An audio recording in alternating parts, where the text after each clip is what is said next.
ya para la tarde el otro.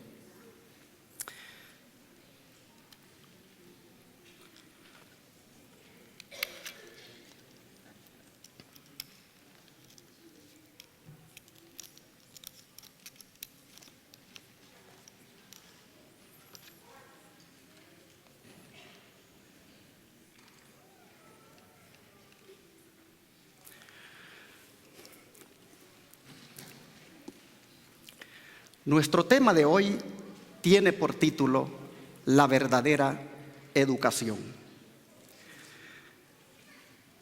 Estando implícito en ese título el hecho de que si hay una verdadera educación es porque también hay una falsa. Y entendiendo como ciencia todo lo que tiene que ver con el conocimiento o el saber. Hay una falsa educación que ha sido propagada a lo largo de la historia. Esa falsa educación, el apóstol Pablo le dijo a un joven que la evitara. Vamos a leer 1 de Timoteo, hermanos, el capítulo 6, versículo 20. 1 de Timoteo, capítulo 6 y versículo 20.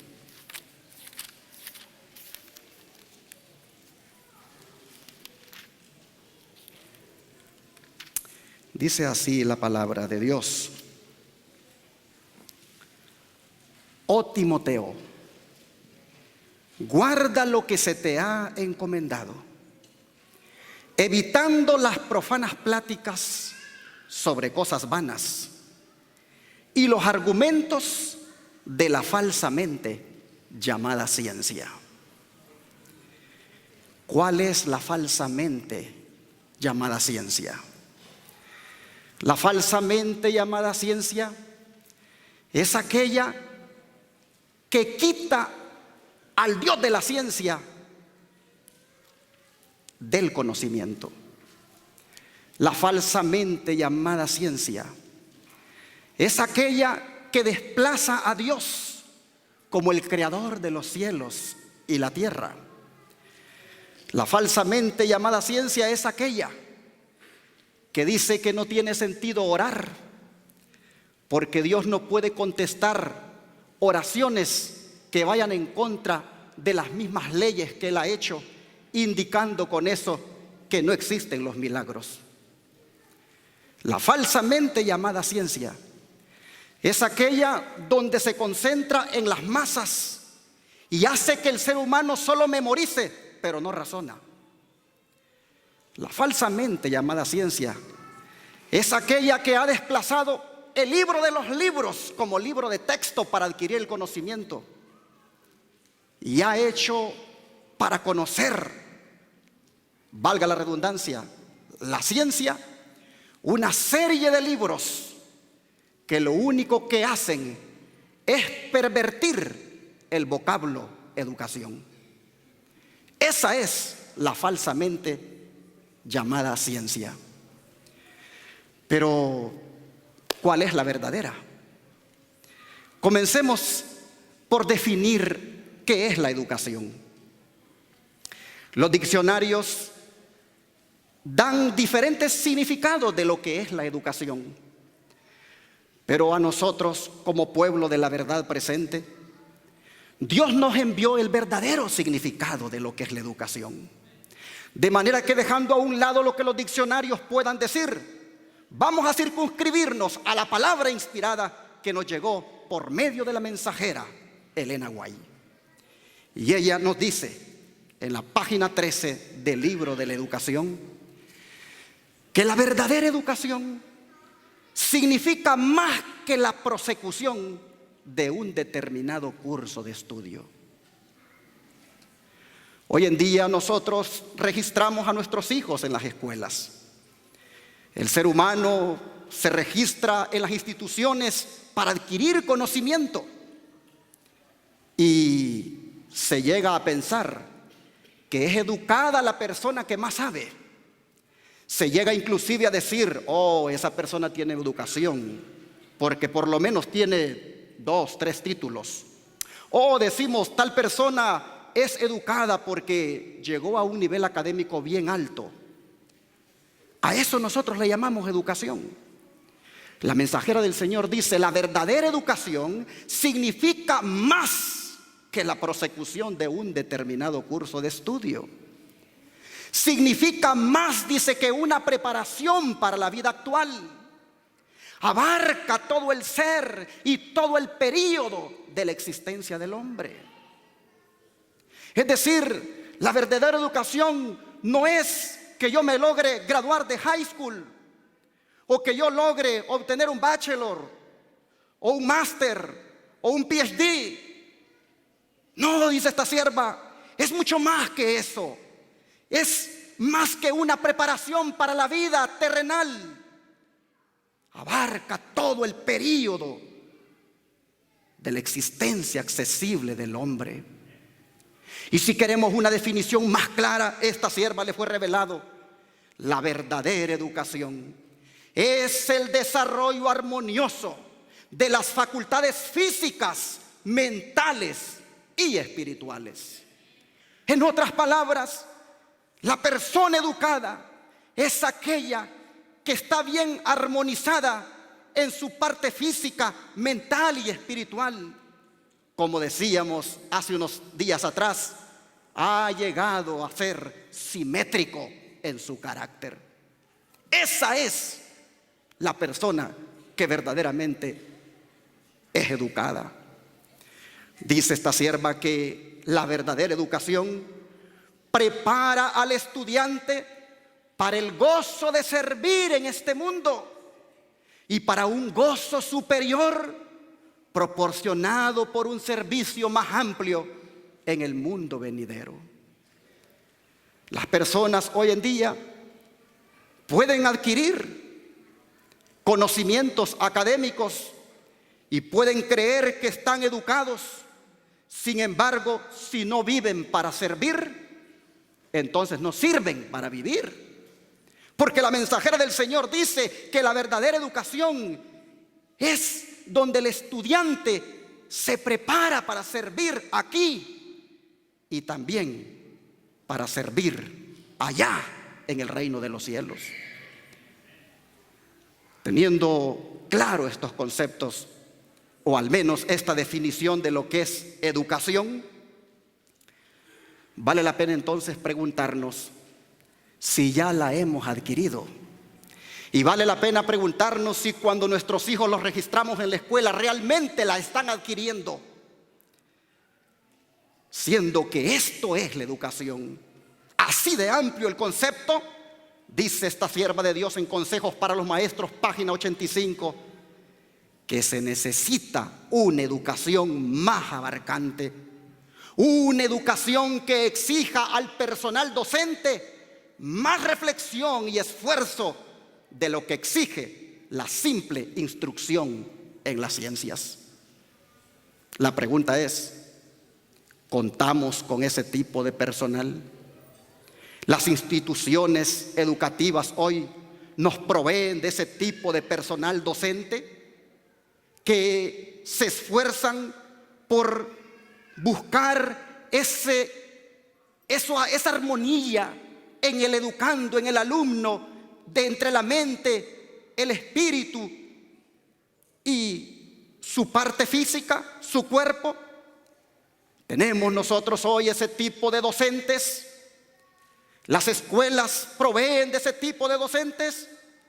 ¿O las escuelas simplemente proveen docentes que agarran un libro de texto debidamente elaborado y no se sale de ese libro y prepara a los alumnos para que saquen buenas notas en base a lo que dice ese libro, sin importarle el desarrollo armonioso de la parte física, mental y espiritual del ser humano? Siendo honestos, hay docentes más que se basan en los libros de textos, menos en la palabra de Dios para educar a una persona. Así que, siendo así, hermanos, yo creo que tenemos que volver a casa. Tenemos que volver a la educación en la casa. Tenemos ya que dejar de estar esperanzados a que nos lo eduque el mundo a nuestro hijo, y volvamos nosotros a hacer nuestro papel en la casa. ¿Y por qué en la casa? Porque dice esta sierva que en su sabiduría el Señor ha decretado que la familia sea el mayor agente educativo, y que es en el hogar donde se ha de empezar la educación del niño, que allí está su primera escuela.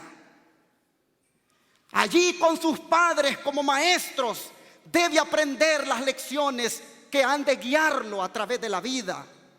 Lecciones de respeto, obediencia, reverencia y dominio propio.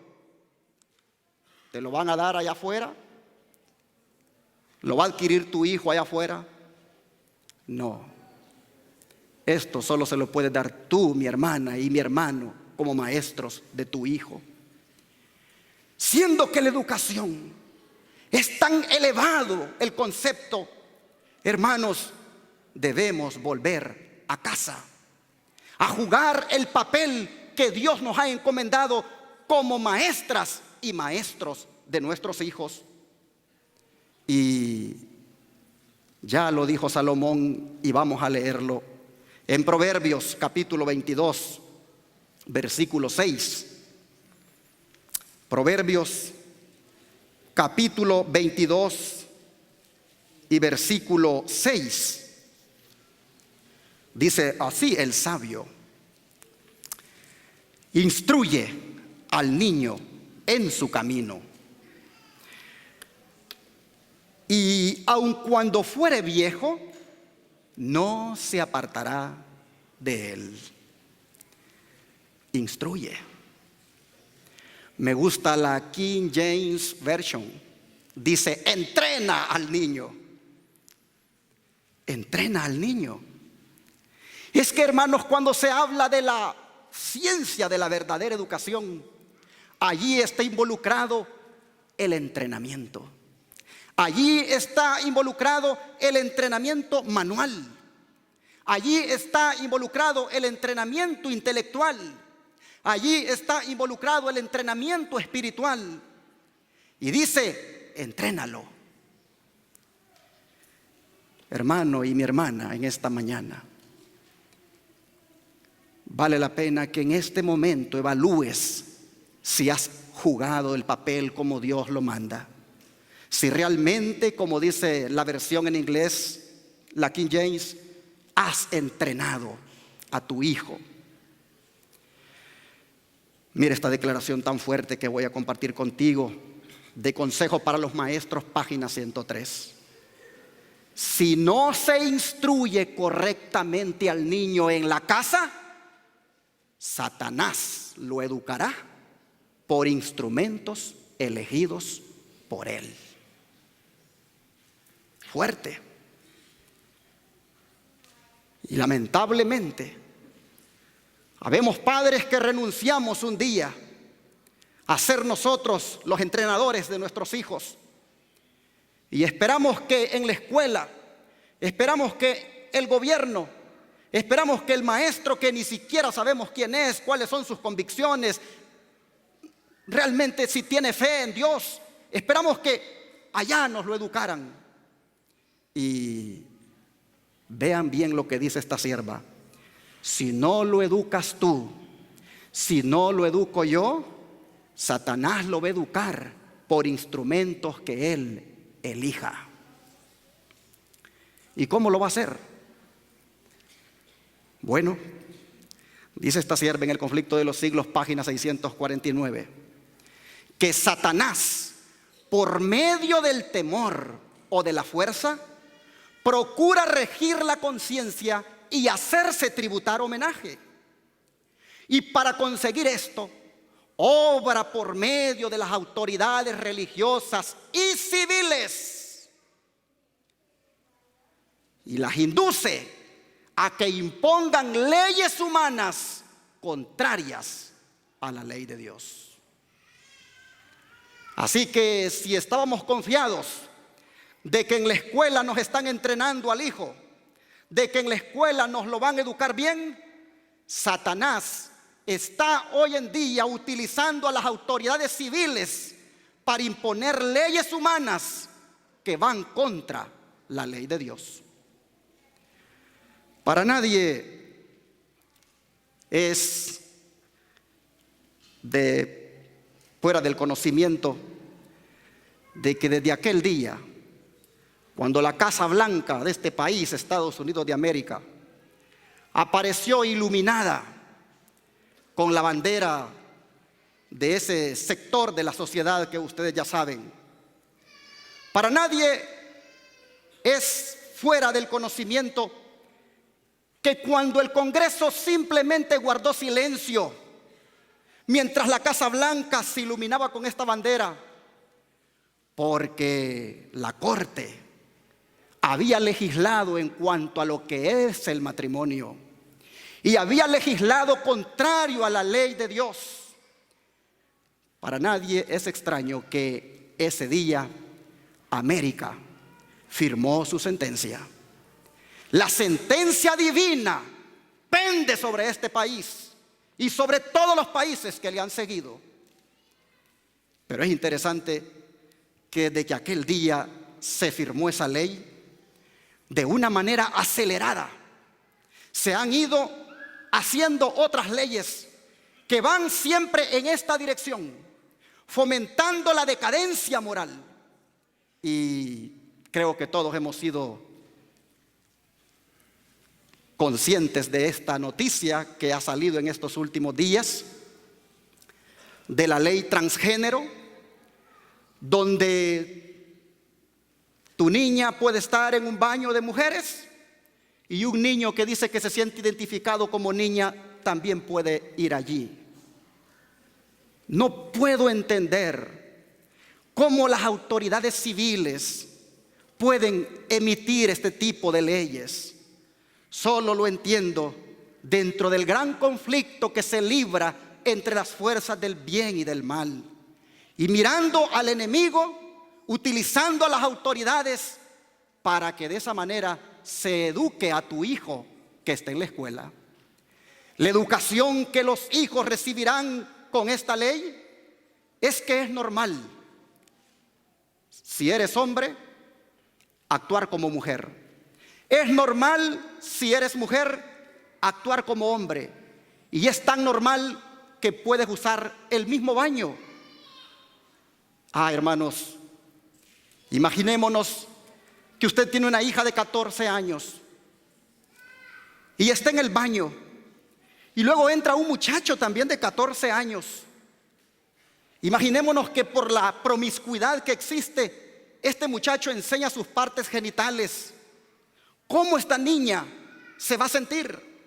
Imaginémonos cómo la privacidad es violada con este tipo de ley.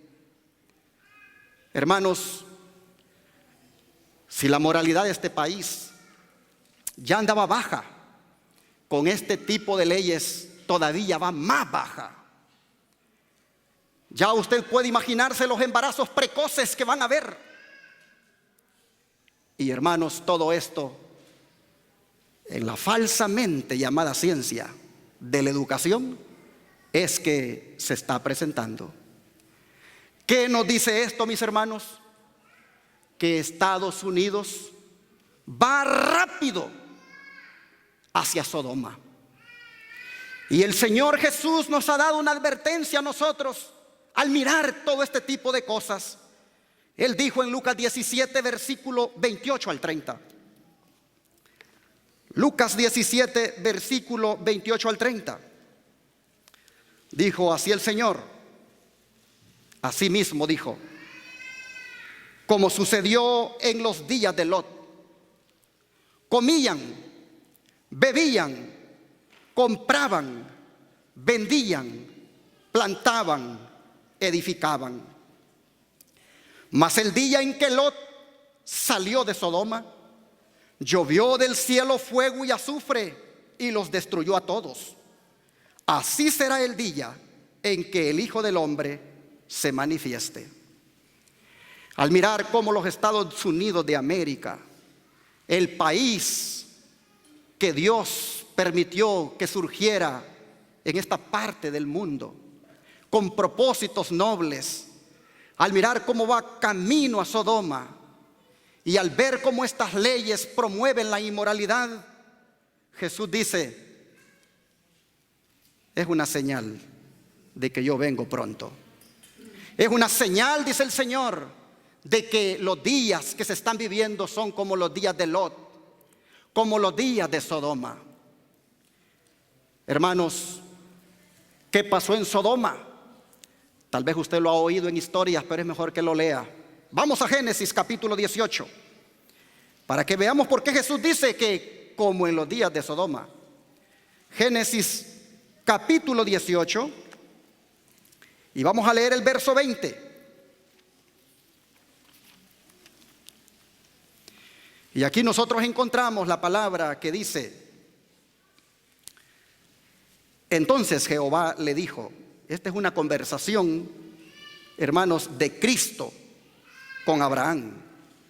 Entonces Jehová le dijo: por cuanto el clamor contra Sodoma y Gomorra se aumentan más y más, y el pecado de ellos se ha agravado en extremo, descenderé ahora y veré si han consumado su obra según el clamor que ha venido hasta mí.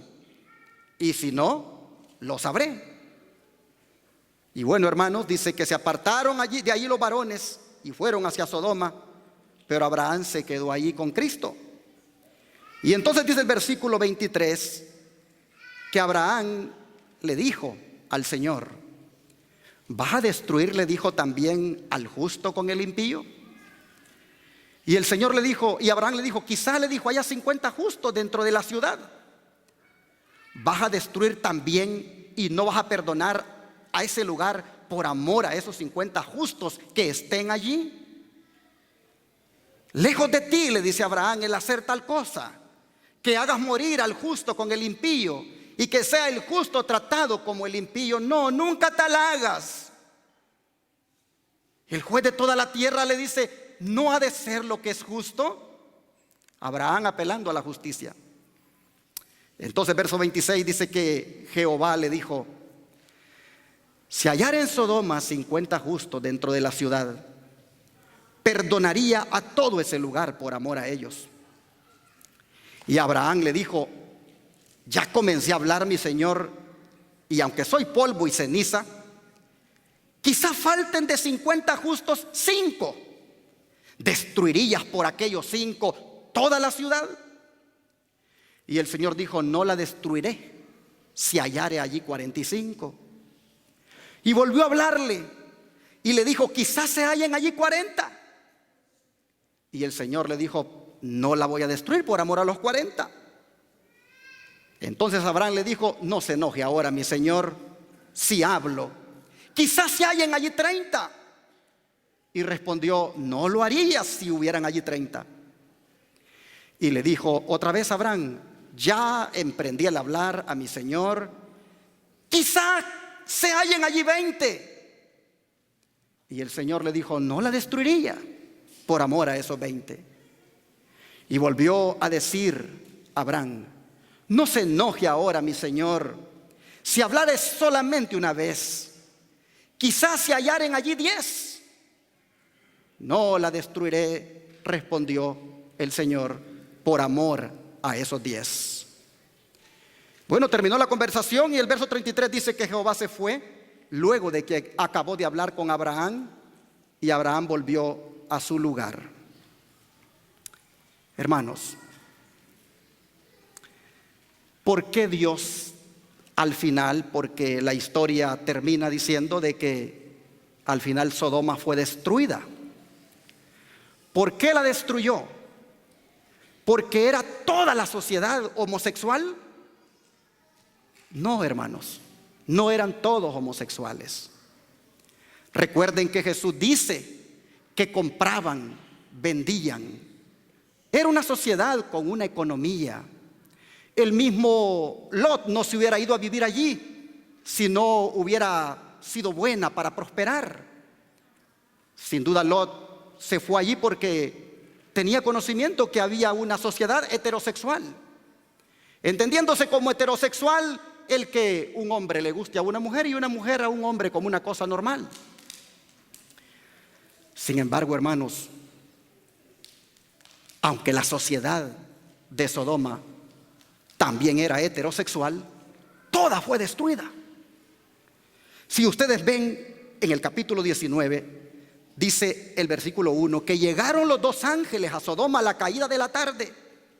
Y allí estaba Lot sentado a la puerta de Sodoma. Y viéndolos, Lot se levantó a recibirlos y se inclinó hacia el suelo. Y le dijo: mis señores, les ruego que vengan a mi casa, de aquí su siervo, y que se hospeden y que se laven los pies, y por la mañana se levantan y siguen su camino. Y ellos dijeron: no, aquí en la calle nos vamos a quedar esta noche. Mas Lot insistió con ellos, y por último se fueron con él y entraron en su casa, y les hizo un banquete, coció panes sin levadura y comieron. Pero antes que se acostaran, ¿qué sucedió, hermanos? Vinieron, dice, un grupo de hombres de la ciudad a rodear la casa de Lot. Eran los varones de Sodoma, todo el pueblo junto, desde el más joven hasta el más viejo. Pregunto en esta mañana, ¿tenía algún sistema de educación Sodoma? ¿Contaba Sodoma con escuelas? Sin duda que sí. Una comunidad o una sociedad heterosexual, aparte que cuenta con una economía, también cuenta con un sistema de educación. Pero aquí nosotros vemos de que los que llegaron eran hombres y también jóvenes. Ya usted puede imaginarse entonces cómo andaban las escuelas de Sodoma, cómo los jóvenes también se habían degenerado en aquellas escuelas. Y bueno, dice que llamaron a Lot, verso 5. Estoy leyendo capítulo 19 de Génesis y hoy verso 5. Llamaron a Lot y le dijeron: ¿dónde están los varones que vinieron a ti esta noche? Sácalos para que los conozcamos. Conocer aquí es tener relaciones sexuales con ellos. Entonces Lot salió a ellos a la puerta y cerró la puerta tras sí. Y les dijo: hermanos, no hagan tal maldad. Aquí tengo 2 hijas que no han conocido varón. Os las voy a sacar afuera y hagan con ellas como bien les parezca. Solamente que a estos varones no les hagan nada, porque han venido a la sombra de mi techo. Y ellos le dijeron: quítate. ¿Vino este extraño para habitar entre nosotros y ser nuestro juez? Ahora te vamos, le dijeron, a hacer más mal que a ellos. Y comenzaron a hacer violencia con aquel varón llamado Lot. Y se acercaron para romper la puerta. Pero entonces los varones alargaron la mano y metieron a Lot en la casa con ellos y cerraron la puerta. Y a los hombres que estaban a la puerta de la casa hirieron con ceguera desde el menor hasta el mayor. Allá habían chicos, allá habían jovencitos que en las escuelas de Sodoma se habían degenerado. Y dice que desde el menor hasta el mayor, de manera que se fatigaban buscando la puerta. Y dijeron los varones a Lot: ¿tienes aquí alguno más? Yernos, y tus hijas, y tus hijos, y tus hijas, y todo lo que tienes en la ciudad, sácalo de este lugar. ¿Cuál era el papel de Lot ante tanta depravación, ante tanta inmoralidad y ante el juicio divino que pendía sobre Sodoma? El papel de Lot era sacar a la familia de la ciudad, sacar a sus hijos e hijas. Por eso es que digo que era heterosexual la sociedad, porque Lot tenía hijos, tenía yernos. Es decir, habían hombres que le gustaban las mujeres también. Era una sociedad heterosexual con una homosexual. Bueno, Dice la palabra aquí que, a ver dónde me quedé. En el 13. Porque vamos a destruir, dice, este lugar, dice los ángeles, porque el clamor contra ellos ha subido de punto delante de Jehová. Por tanto, Jehová nos ha enviado para destruirlo. Entonces salió Lot y habló a sus yernos, los que habían de tomar sus hijas, porque eran yernos, porque ya estaban comprometidas para casarse con ellos. Y les dijo: levántense, salgan de este lugar, Jehová va a destruir esta ciudad. Mas a los yernos les pareció como que un chiste Lot les estaba contando. Bueno, dice el verso 15, que al rayar el alba, los ángeles le daban prisa a Lot, diciendo: levántate, toma tu mujer y tus 2 hijas que se hallan aquí. En esta expresión, que se hallan aquí, está implícita la idea que por lo menos habían 2 más que no estaban allí, que a lo mejor andaban allí en la ciudad afuera. Bueno, tus 2 hijas que se hallan aquí, para que no perezcas en el castigo de la ciudad. Y deteniéndose él, dice, los varones asieron de su mano, lo agarraron de su mano y de la mano de su mujer y de las manos de sus 2 hijas, según la misericordia de Jehová para con él, y lo sacaron y lo pusieron fuera de la ciudad. Parte de la familia de Lot, sin duda, fue destruida.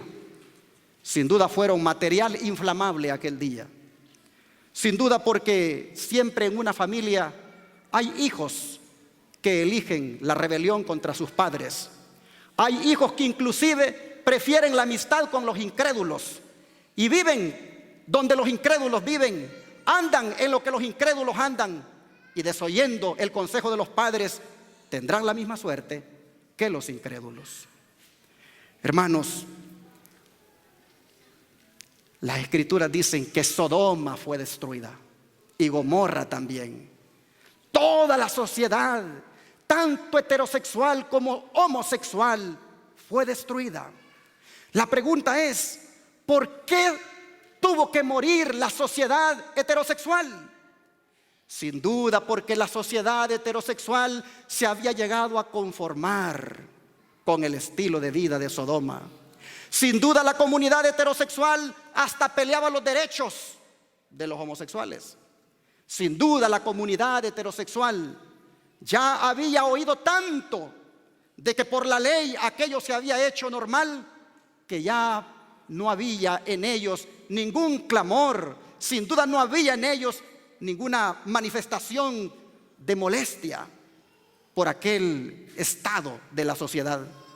Sin duda, hermanos, la sociedad heterosexual fue destruida porque ya no alzó la voz, porque les parecía normal, porque había aceptado que en las escuelas inclusive se aplicaran las leyes que promovieran la inmoralidad. Sin duda, aquello se había vuelto tan normal que se acostumbró a aquella sociedad a vivir así, en abierta rebelión con Dios. El pueblo americano debe poner atención a lo que sucedió en Sodoma. Y la actitud de los ciudadanos de este país y la actitud de todos los que vivimos aquí no debe ser una actitud de conformismo. Tampoco debe ser una actitud de homofobia. Pero tampoco debe ser una actitud de, con el silencio, aprobar el pecado, porque las prácticas homosexuales y lesbianas son pecado, dice la palabra de Dios. No te echarás con varón, está escrito. Hermanos, no estoy promoviendo aquí en la iglesia un espíritu de homofobia o de odio en contra de un determinado sector de la sociedad, pero sí es mi deber, por la autoridad que Dios nos ha dado a los pastores, de denunciar las prácticas como pecado aberrante delante de Dios. Y que nosotros como pueblo de Dios deberíamos clamar, y al mismo tiempo deberíamos en las escuelas pronunciarnos y decir: no, no puede ser. Estados Unidos va a ser destruida como van a ser destruidas todas las demás naciones. Y su sociedad heterosexual correrá la misma suerte, simplemente porque cierra los ojos y se hace la desentendida. Es interesante que junto con esta ley transgénero, donde tu niña se puede ver con niños en el baño, independientemente de la edad, solamente porque hay afinidad sexual, mental. Interesante que previo a esta ley se firmó otra. Esta fue bipartidista y la celebraron todos y dijeron: ahora sí, aquella ley de educación que el anterior presidente tenía, que no estaba bien, ahora con esta otra, donde cada estudiante triunfa, la cosa va a ir mejor en este país. Más no sabe la gente que analistas que se han tomado el tiempo para explorar detenidamente esta ley, han visto que esta ley contempla prolongar las horas de escuela de los hijos, por lo menos a 12 horas diarias. Muchos no han visto que detrás de esta ley está contemplado inclusive el prolongar los días de escuela en la semana y prolongar los meses de escuela durante el año.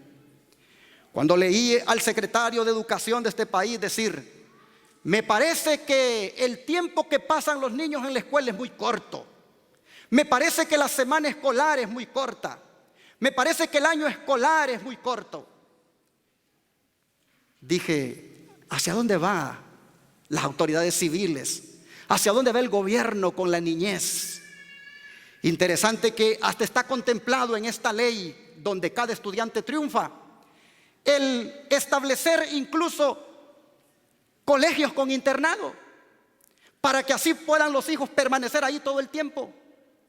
Y hasta está contemplado visitar a los padres para ver si están bien de la mente, para poder educar a sus hijos en la casa. Hay mucho que hay detrás de esta ley de escuelas comunitarias bajo el título Cada estudiante triunfa.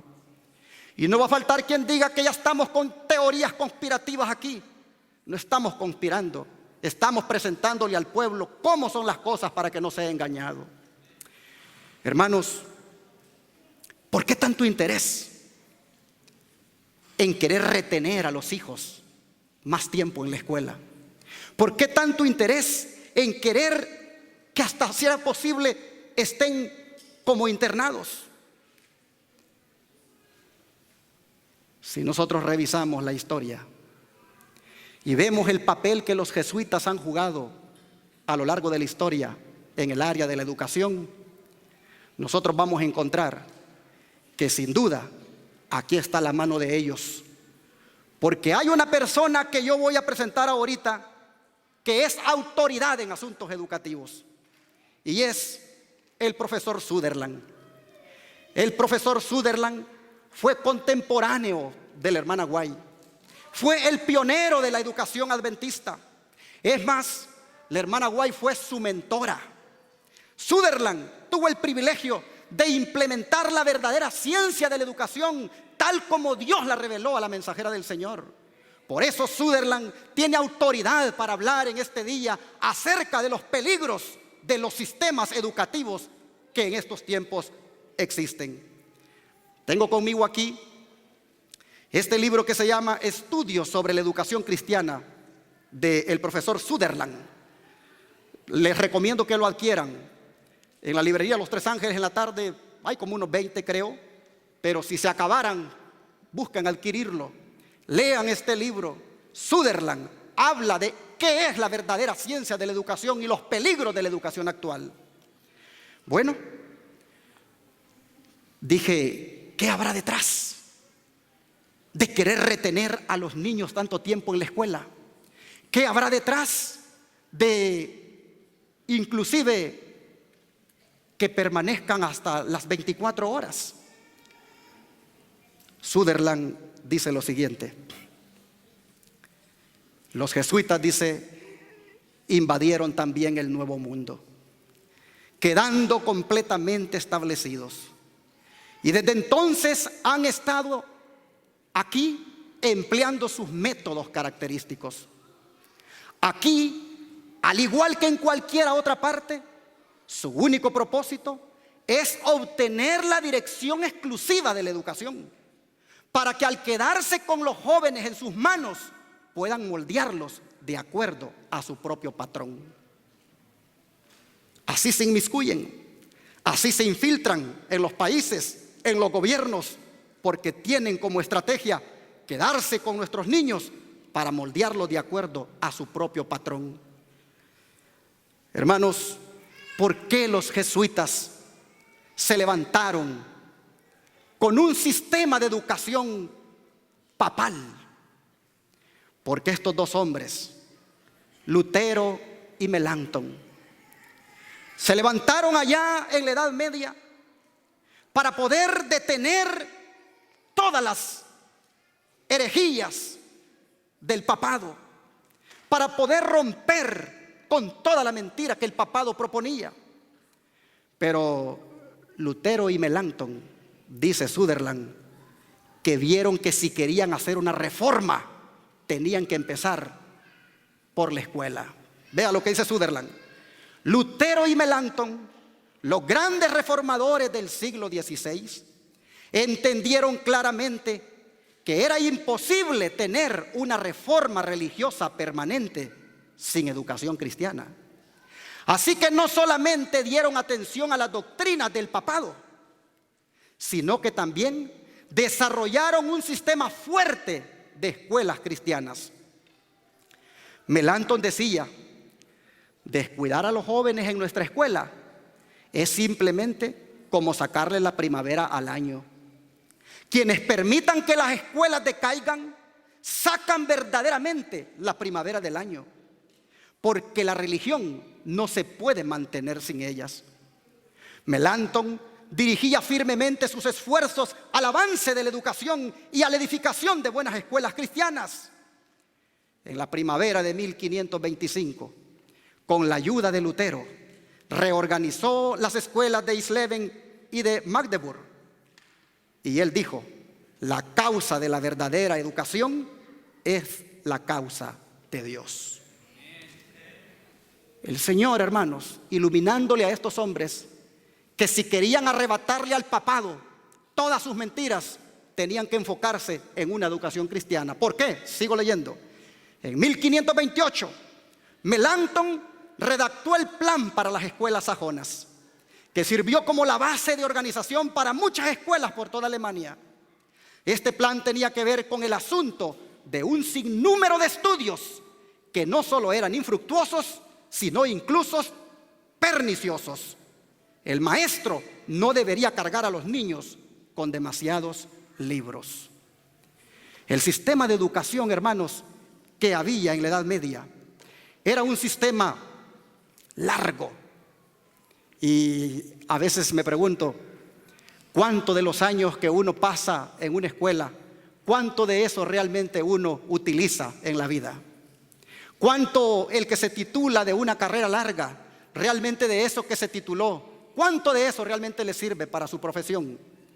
Pero el plan de educación papal que había en aquel tiempo dice que se trataba de un sinnúmero de estudios que no solamente eran infructuosos, sino hasta perniciosos. Y Melanchthon miró que el maestro no debería cargar a los niños con demasiados libros. Así que mire lo que sigue diciendo Sutherland. Estos reformadores, Lutero y Melanchthon, se dieron cuenta que la fuerza de la iglesia papal descansaba en su sistema educativo. Y le infligieron un golpe triturador a este sistema. E hiriéndolo, trajeron a la iglesia papal a sus rodillas. Los reformadores establecieron un sistema de escuelas cristianas que hacían de los niños verdaderos protestantes. No puede usted tener un hijo que diga a usted: este es un verdadero protestante, mientras está siendo formado y educado por un sistema de educación papal. Así que Melanchthon y Lutero, al hacer la reforma, dijeron: esto debe de ir acompañado del establecimiento de escuelas cristianas. Recuerde que era la medianoche para el mundo y el mediodía para el papado, por eso le llaman la Edad Media. en el sentido de que había mucha tiniebla.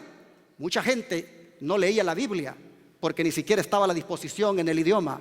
Había mucho analfabetismo. La educación estaba bajo el control del Papa. Y Lutero y Melanchthon dijeron: si queremos que la gente entienda, tenemos entonces que cambiar este sistema. Bueno, por eso es que los jesuitas se levantaron y dijeron: si queremos realmente detener este avance, porque era una efervescencia la educación cristiana, los jesuitas entonces, dice Sutherland, que encontraron su misión especial en combatir la reforma. Y como el medio más eficaz de contrarrestar el progreso del protestantismo, eligieron como blanco el control de ¿qué cosa? De la educación. Y desarrollaron, dicen los jesuitas, una inmensa actividad educativa en los países protestantes. Hermanos, se infiltraron en los países protestantes y ganaron, dice, para sus escuelas una gran reputación. Más que cualquier agente, estaba el progreso de la reforma. E incluso tuvieron éxito en recuperar territorio que había sido conquistado por el protestantismo.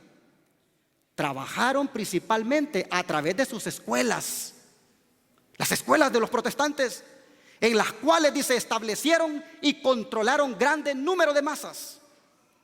Cada miembro de la orden se llegó a convertir en un práctico y competente maestro. Dedique tiempo usted a leer sobre el papel de los jesuitas y la educación, o el papel que ellos han jugado infiltrando la educación de los países, y mirará que todo esto es verdad. Bueno, llegaron aquí a América y las tres principales universidades de este país, las más antiguas, Harvard, William & Mary y Yale, fueron infiltradas. Harvard, que fue la primera escuela que los padres peregrinos fundaron en este país, los que estaban detrás de la escuela, la iglesia que estuvo de por medio en levantar aquella escuela, ellos cometieron un gran error. Resultó, hermanos, que los padres peregrinos, las iglesias protestantes que venían de Inglaterra, que venían de Europa huyendo por la persecución papal, decidieron cortar con todas las doctrinas papales, pero no cortaron con el sistema de educación papal. Y al llegar los jesuitas aquí, las infiltraron y poco a poco las fueron llevando a que adoptaran nuevamente el sistema europeo. Harvard se dice que era una copia de Cambridge, y Cambridge era una copia de Oxford, y Oxford era una copia de París, y París era la universidad de los papas. Así que William & Mary y Yale simplemente fueron copia de Harvard. Es impresionante cómo de estas universidades inclusive han surgido presidentes que gobiernan los países del mundo. Varios presidentes de este país han salido de Yale, y Barack Obama ha salido egresado de Harvard. Los jesuitas no solo infiltraron las universidades de los protestantes, sino que llegaron a fundar la de ellos, la de Georgetown. Y uno, cuando ve tanta defensa en pro de los homosexuales, uno se pregunta: ¿será que en una universidad católica puede haber algún movimiento gay? Interesante, cuando usted se mete a buscar en la Universidad de Georgetown, que es jesuita, católica, encuentra que también allí el movimiento tiene su fuerza. Hermanos, dice Sutherland que la iglesia de Roma se rejuveneció con los jesuitas y vino aquí con soldados resueltos. Sutherland mira a los jesuitas como soldados resueltos, entusiastas, celosos, que no saben de otra cosa que vivir, ser gastados y morir por su iglesia. Ella está determinada, su iglesia, a conquistar y a traer de vuelta humilladas y acabadas, completamente subyugadas a las denominaciones protestantes. Y por eso es que quitándole los hijos y manteniéndolo por más tiempo en las aulas, saben que tienen una estrategia. Dice Sutherland que la Iglesia Católica a estos jesuitas los tiene por todas partes. Los tiene, dice, como editores, los tiene como maestros, los tiene como oficiales públicos. En fin, son hombres, dice, que están trabajando para moldear el sentir público, para capturar posiciones importantes y controlar al gobierno, pero sobre todo para obtener el control a través de sus maestros de las mentes de los niños protestantes y de la juventud. Ya usted puede entonces ir mirando por qué tanto interés en quitarlo de la tutela de los padres. ¿Por qué tanto interés en usurpar la autoridad de los padres sobre los hijos en la parte educativa para que personas extrañas y el gobierno mismo se encargue de ellos? Dice Sutherland que la Iglesia Católica con los jesuitas valora mucho y utiliza el principio eterno que dice: instruye al niño en su camino y aun cuando fuere viejo no se apartará de él. Permítanme educar a un niño hasta los 12 años de edad, dicen los católicos, y él permanecerá católico para siempre.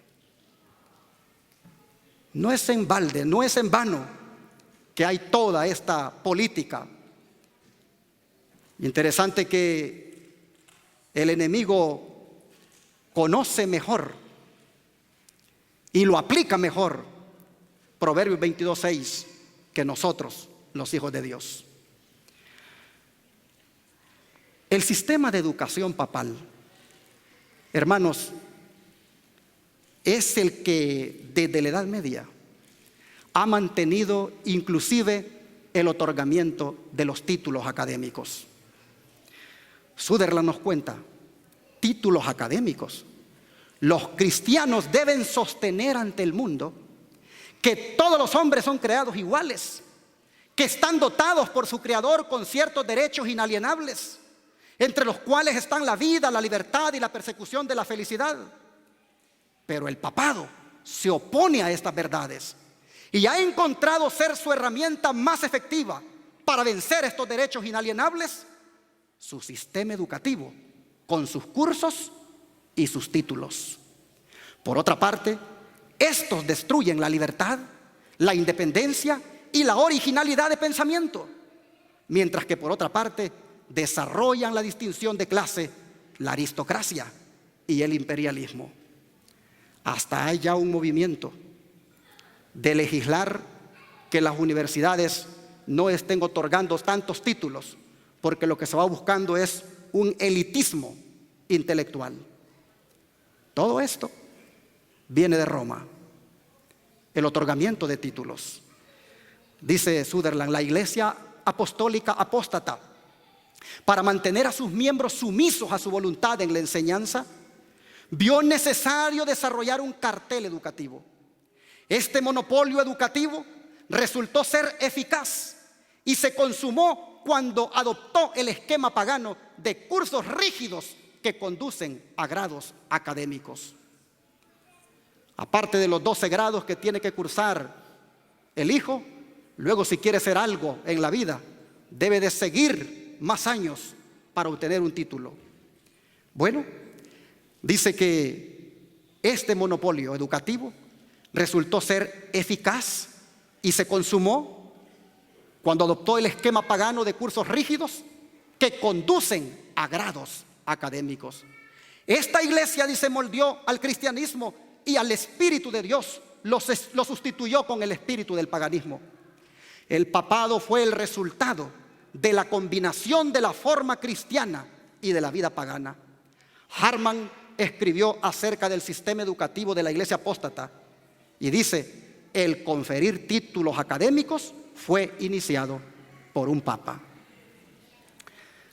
Estaba leyendo que Inocencio IV fue el primero que otorgó los títulos. Pero mire lo que dice Sutherland: el otorgamiento de títulos o grados no parece ser comprendido por aquellos educadores cristianos que se adhieren a la costumbre. Un grado o título es una señal o un sello de autoridad.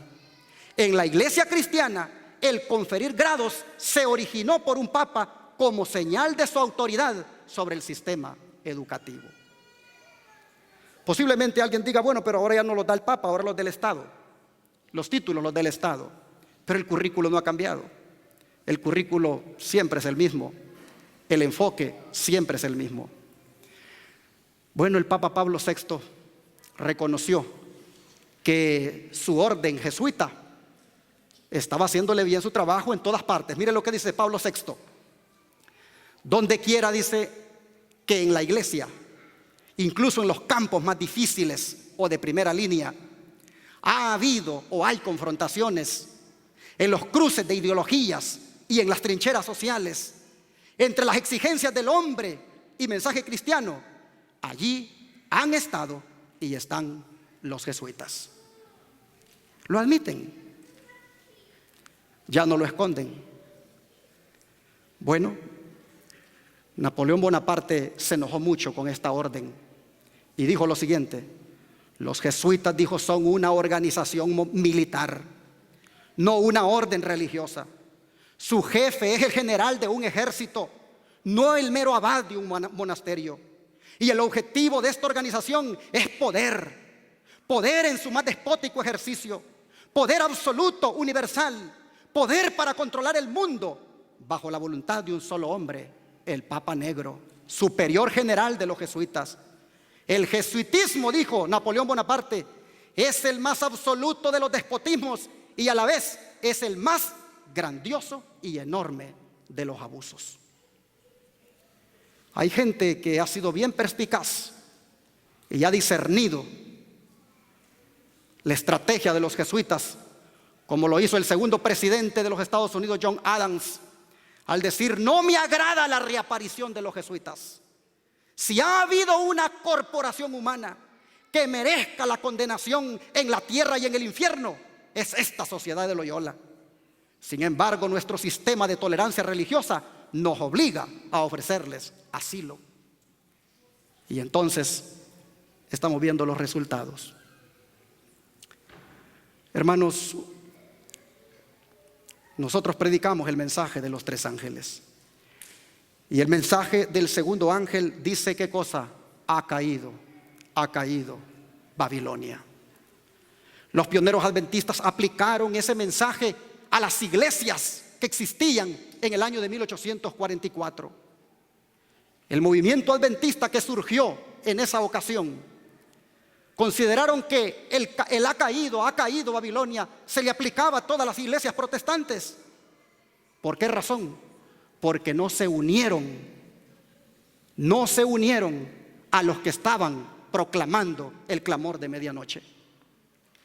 Dice Sutherland: las denominaciones protestantes no pudieron dar el mensaje del tercer ángel, un movimiento de reforma, el cual es una advertencia contra la bestia y su imagen, porque todavía estaban apegándose a aquellas doctrinas y aquellos principios de educación que en sí mismos conforman la bestia y su imagen. Es importante, dice Sutherland, que los jóvenes estudien seriamente las causas de la decadencia espiritual de estas iglesias en 1844. No sea, dice, que repitamos su historia y seamos desechados por el Espíritu de Dios y así perder nuestro lugar en el reino. Si los adventistas del séptimo día triunfan donde ellos fracasaron, debemos tener un sistema educativo que repudie aquellos principios que en sí mismo desarrollan la bestia y su imagen.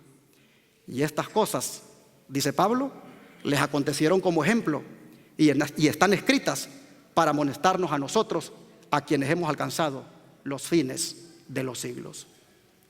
No pudieron dar el clamor de medianoche porque se aferraron al sistema de educación papal. Nosotros estamos por dar el fuerte pregón. Tampoco podremos dar el fuerte pregón si seguimos aferrados al mismo sistema. Bueno, dice la hermana Guay, ha quedado probado, dice, en el libro Conflicto Inminente, página 55, ha quedado probado, dice ella, cuánto favorecieron el éxito del papado, los períodos de tinieblas intelectuales, aquellos cuando se levantó Lutero y Melanchthon. Pero también dice ella, quedará demostrado que una época de grandes luces, como la de ahora, luces intelectuales, quedará demostrado que también esto es igualmente favorable para su triunfo del papado. En otro tiempo, dice, cuando los hombres no poseían la palabra de Dios ni conocían la verdad, sus ojos estaban vendados y miles cayeron en la red que no veían tendida ante sus pies. En esta generación son muchos aquellos cuyos ojos están ofuscados por el brillo de las especulaciones humanas, o sea, por la falsamente llamada ciencia. No alcanzan a ver la red y caen en ella tan fácilmente como si tuviesen los ojos vendados. Dios dispuso que las facultades intelectuales del hombre fuesen consideradas como don de su Creador y que fueran empleadas en provecho de la verdad y de la justicia. Pero cuando se fomente el orgullo y la ambición y los hombres exaltan sus propias teorías por encima de la palabra de Dios, entonces la inteligencia puede causar mayor perjuicio que la ignorancia. Por esto, la falsa ciencia de nuestros días, que mina la fe en este libro santo, la Biblia, preparará tan seguramente el camino para el triunfo del papado, con su formalismo agradable, con el oscurantismo, como el oscurantismo lo preparó para su engrandecimiento en la Edad Media. Uno puede decir, oh, pero Sutherland está hablando de tiempos medievales. Sutherland está hablando de una época que ya es muy atrasada en la historia. Bueno, la sierva de Dios dice, si aquello, porque era atrasado, le ayudó al papado, lo que ahora está adelantado, con más razón, le va a ayudar. Hermanos, yo no estoy con este mensaje promoviendo el analfabetismo, ni matándole el deseo de superación a nadie. Lo que estoy aquí, número uno, denunciando el pecado, desenmascarando la mentira y proponer un plan que Dios tiene para contrarrestar la mentira. Y la hermana White dice que lo único que puede ayudarnos en esto es que implementemos la verdadera ciencia de la educación. La verdadera ciencia de la educación no es otra cosa, hermanos, que preparar a nuestros hijos con el principal libro de texto, la palabra de Dios. La verdadera ciencia de la educación tampoco renuncia a adquirir otros conocimientos, pero involucra el preocuparnos por el desarrollo del carácter del alumno. Involucra el inclusive enseñarle algún oficio con el cual se pueda defender. Alguien dijo, la verdadera ciencia de la educación es la educación del asadón, burlonamente. Pero yo le aseguro que el que sabe manejar un asadón, cuando venga la persecución, podrá tener con más facilidad que comer que el que tiene un título. De manera que no se discrimina lo uno con lo otro. Ambas cosas son importantes.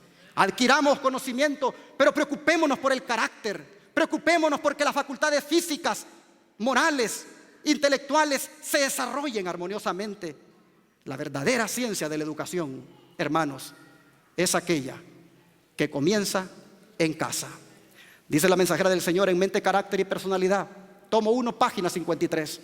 Ahora, dice, como nunca antes, necesitamos comprender la verdadera ciencia de la educación. Si dejamos de entender esto, nunca tendremos un lugar en el reino de Dios. Yo le pedí a nuestra maestra de educación que elegimos recientemente que averiguara con el estado de Texas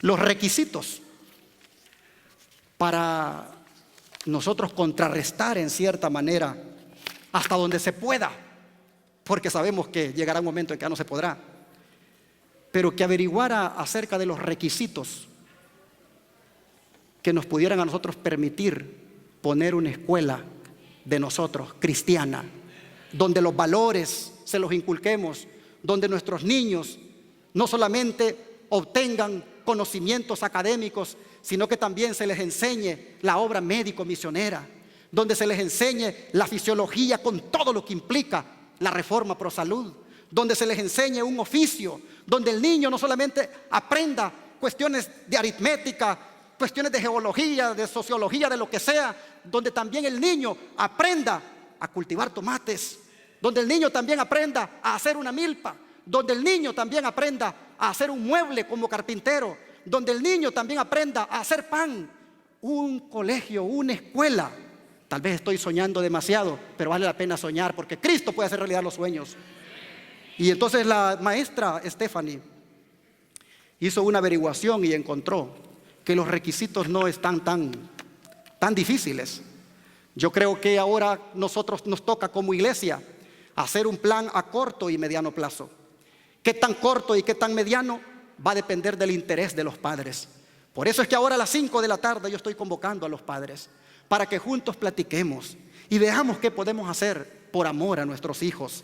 Hermanos, la ciencia de la verdadera educación tenemos que comprenderla. No se trata solamente de comprarle libros y mandarlo a la escuela. Hermanos, ya dije todo lo que involucra y en esa debemos enfocarnos. Dice la mensajera del Señor en el libro La Educación, página 91, sabemos que hay escuelas que dan oportunidades para instruirse en las ciencias, pero queremos algo más que esto. Hermanos, ¿cuántos creen en el mensaje de los tres ángeles? ¿Ustedes creen que la educación va de la mano con el mensaje de los tres ángeles? Mire lo que dice la mensajera del Señor. La ciencia de la verdadera educación es la verdad. El mensaje del tercer ángel también es verdad. Así como la reforma pro salud no la hemos desligado del mensaje y la hemos abrazado y la proclamamos, hace falta que también la ciencia de la verdadera educación la mancomunemos y la llevemos adelante junto con el mensaje de los tres ángeles. Por eso quisiera ir terminando citando unas palabras que tienen una gran lección para nosotros. Y son las palabras que están en Mateo capítulo 2, versículo 14 y 15. Mateo capítulo 2, versículo 14 y 15. La palabra dice: y él, despertando,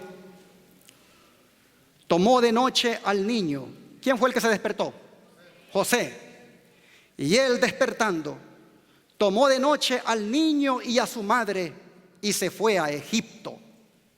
Y estuvo allá hasta la muerte de Herodes, para que se cumpliera lo que dijo el Señor por medio del profeta, cuando dijo, ¿qué cosa?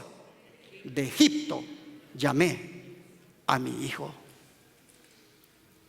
¿Dónde tiene usted a su hijo? ¿Dónde está su hijo? ¿Dónde está estudiando su hijo? ¿Quiénes lo están educando? Interesante que el Señor llama a su hijo de Egipto y lo lleva ya a un pueblito de Nazaret. Un pueblito que tenía mala fama porque la gente era muy violenta. Y allá él realizó todo su proceso educativo. Pregunto yo, ¿sabía leer Jesús? Sí, un día se acercó allí a la sinagoga un sábado y le dieron el rollo del profeta de Isaías y comenzó a leerles todo y les dijo, después esto se ha cumplido ahora que estoy aquí con ustedes. ¿Sabía leer? ¿Sabía escribir Jesús? Sí, un día, para que los que estaban acusando a una mujer pecadora se tranquilizaran, comenzó a escribir en tierra y cada uno miró que estaba escribiendo sus pecados y se fueron. Jesús sabía leer, Jesús sabía escribir, sabía de matemática Jesús. Por supuesto, un carpintero necesita de la matemática. ¿Dónde adquirió Jesús todos esos conocimientos? De Egipto llamé a mi hijo, dice Dios, porque en Egipto me lo iban a arruinar. Yo no iba a permitir que mi hijo estuviera en Egipto y que me lo educaran allí. Y en casa, su madre como maestra le comenzó a dar las lecciones. Y hasta los 12 años ella hizo muy bien su trabajo. Porque como Roma dice, denme un niño para educarlo hasta los 12 años y todo el tiempo será católico. María también hasta los 12 años educó muy bien a su hijo. Pero dice la mensajera del Señor que después de los 12 años el instructor de Jesús fue su Padre Celestial. Y dice la sierva del Señor que Jesús tenía una gran biblioteca para educarse. Dice ella que la biblioteca de Jesús era la biblioteca de las obras de Dios. La biblioteca de las obras de Dios. Dice que él pasaba tiempo contemplando la vida de las plantas. Biólogo. Dice que él pasaba tiempo contemplando la vida de los animales. Zoólogo. Dice que él pasaba tiempo contemplando la vida de los humanos. Antropólogo. No permitió Dios que su hijo quedara en Egipto. Dios sabía que le iban a arruinar su mente en Egipto. De Egipto llamé a mi hijo.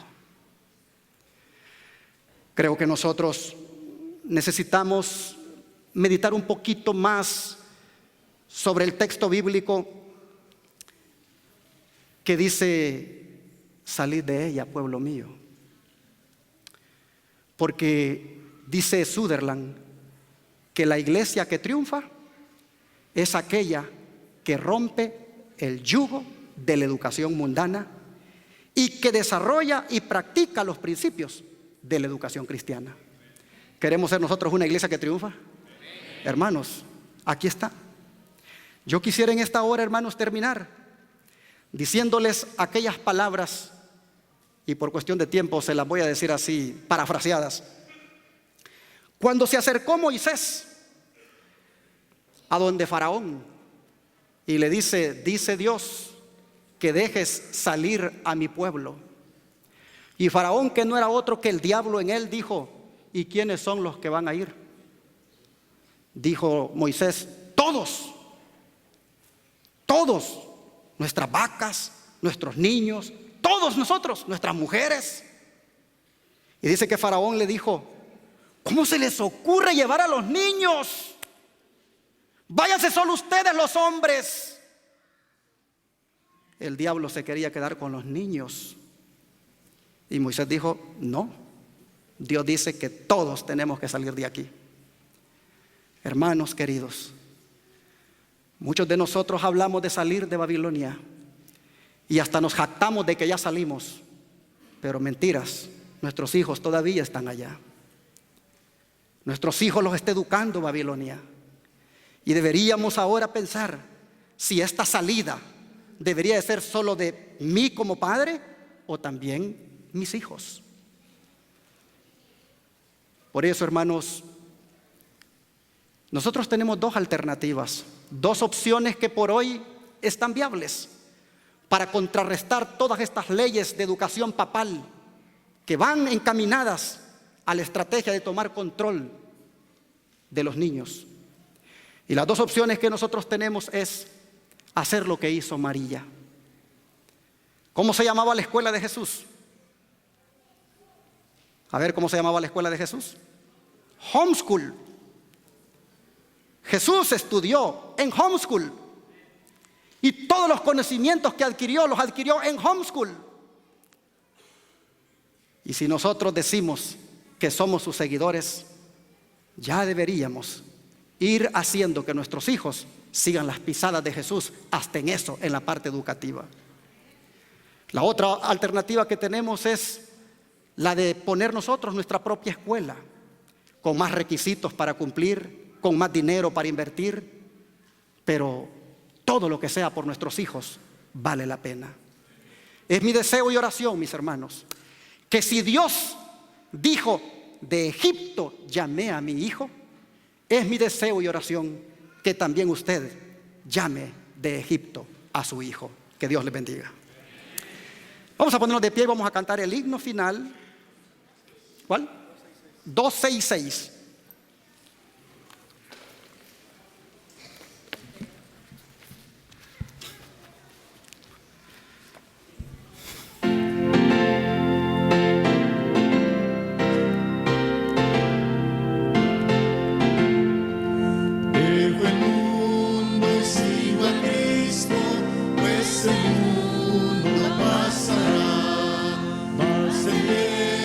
Amor divino, por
Quisiera, hermanos, decirles que a María nadie le acreditó su escuela.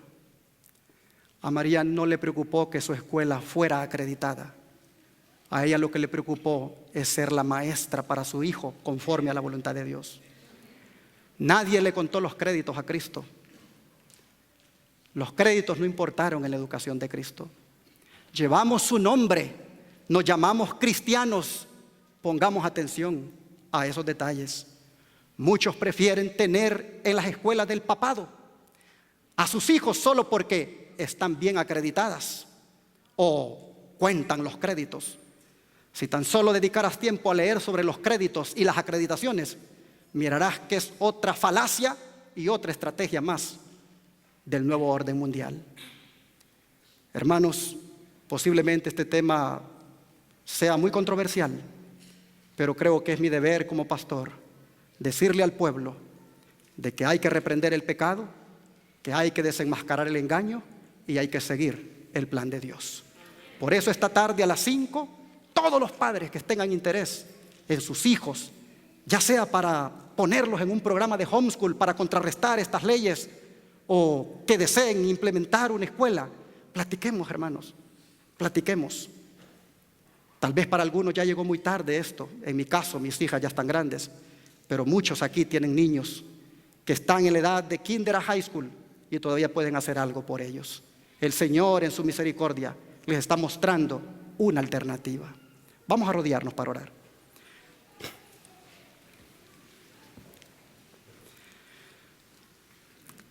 Padre Santo, te damos las gracias, Señor, porque tu pueblo no está en tinieblas. Tu pueblo, Señor, luz le es revelada para que no sea engañado.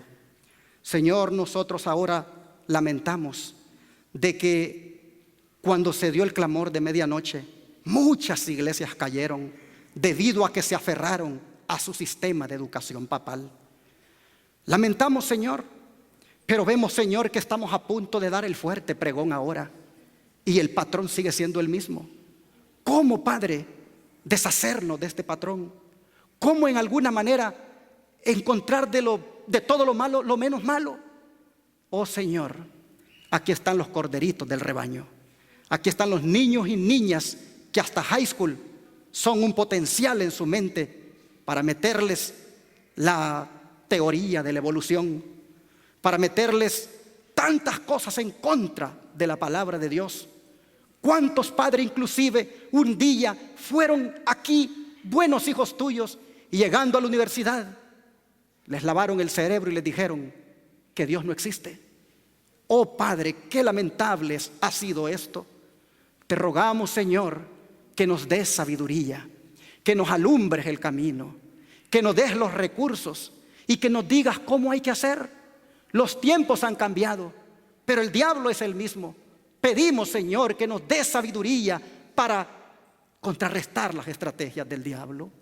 Tu palabra dice que huyamos de esta perversa generación. Padre, enséñanos, alúmbranos, ábrenos los ojos e indícanos la manera correcta de hacerlo. Bendice a este pueblo que vino ahora y que podamos todos comprometidos ser fieles a ti y nunca a ningún sistema, ni de educación, ni religioso, que vaya contra tu palabra. Señor, permítenos que podamos ser del pueblo que dará el fuerte pregón.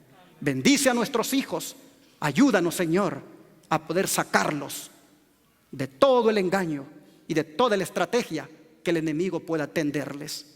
Gracias, Padre, por hablarnos, por iluminarnos y de antemano por señalarnos el camino. Te lo agradecemos en el nombre de Cristo Jesús. Amén.